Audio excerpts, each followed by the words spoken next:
U životu se zaljubimo u 3 osobe, svaki iz određenog razloga.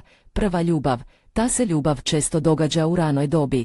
Na kraju se rastanete ili odustanete zbog glupih stvari. Kad ostariš, možda ti nedostaje i misliš da to nije bila ljubav, ali bila je to ljubav, za ono što si znao da voliš biti. Druga ljubav, ona teška, u ovoj se povrijediš.